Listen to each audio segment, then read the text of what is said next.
Tropical Depression Bagyong Ada. Mas lalong lalakas pa bilang isang tropical storm sa loob ng 24 oras. Signal number 1, posibleng itaas pa sa signal number 2. Mga lugar na dapat maghanda at sa posibleng paglandfall ng bagyo. Magandang araw Pilipinas, ito ang Pilipinas Weather ngayon.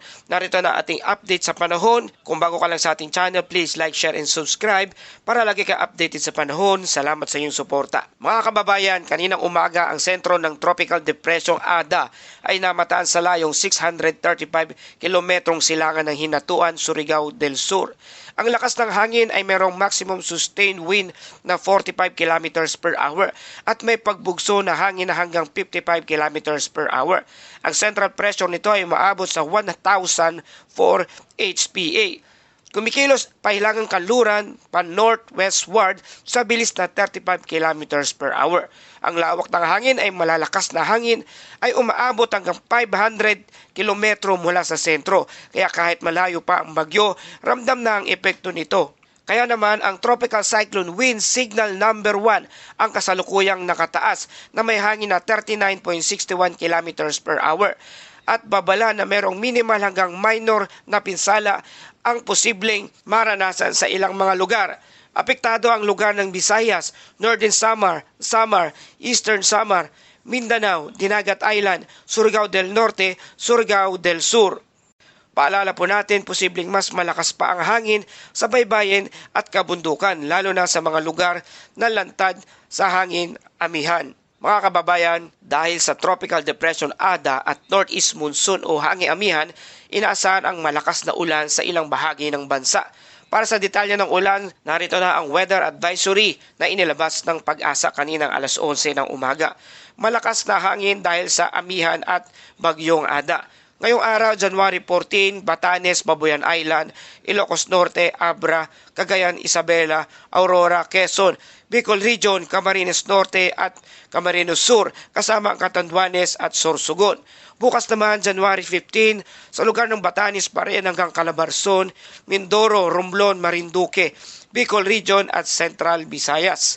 Sa Biyernes naman, January 16, karamihan ng Luzon, Bicol Region, halos buong Visayas, karamihan ng Caraga. May babala para sa lagay ng karagatan.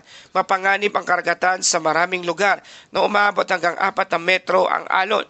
Sa lugar ng Ilocos Norte, Catanduanes, Northern Samar, Eastern Samar, Albay, Sorsogon, Dinagat Island. Mula 3 meters hanggang 3.5 meters naman na alon sa lugar ng Batanes, Babuyan Island, Aurora, Quezon, Surigao del Sur, Davao Oriental.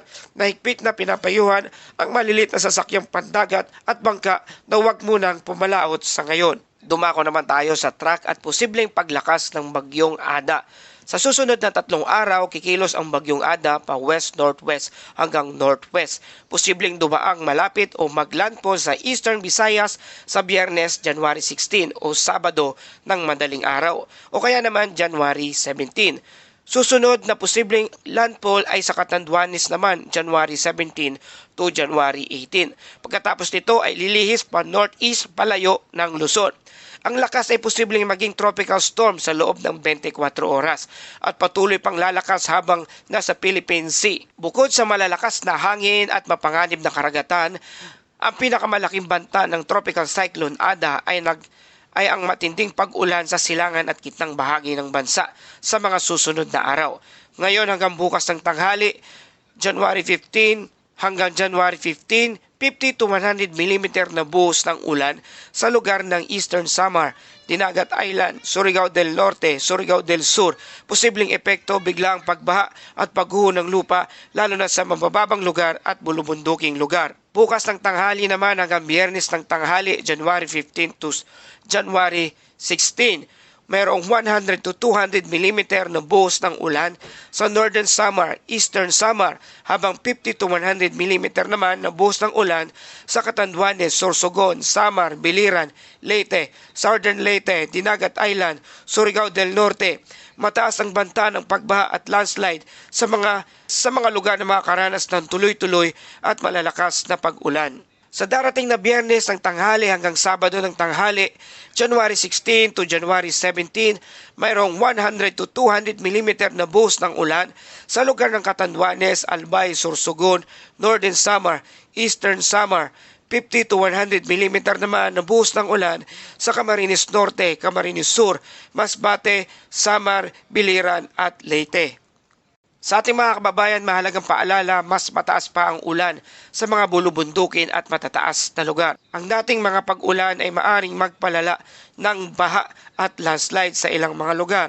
Mataas ang panganib ng mga river system at landslide prone areas.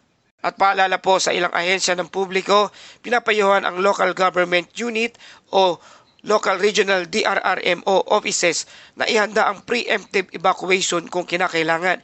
Bantayan ang level ng ilog at landslide prone areas. Ang Pag-asa Regional Service Division ay maaaring maglabas ng heavy rainfall warnings, thunderstorm advisories at iba pang severe weather bulletins depende sa lokal na sitwasyon. Paalala po mga kababayan sa ilang lugar na direktang tatamaan ng bagyong Ada lalo na sa Eastern Visayas, Bicol at Caraga ang makakaranas ng malalakas na hanggang matinding ulan.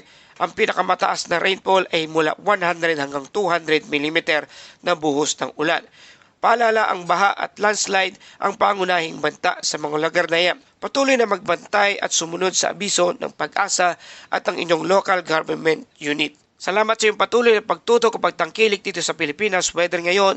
Kung nagustuhan nyo ang ulat na ito, please like, share, and subscribe para lagi kang updated sa panahon. Ito ang Pilipinas Weather Ngayon na nagpapaalala, maghanda, magiligtas, mag-alerto, ingat tayong lahat.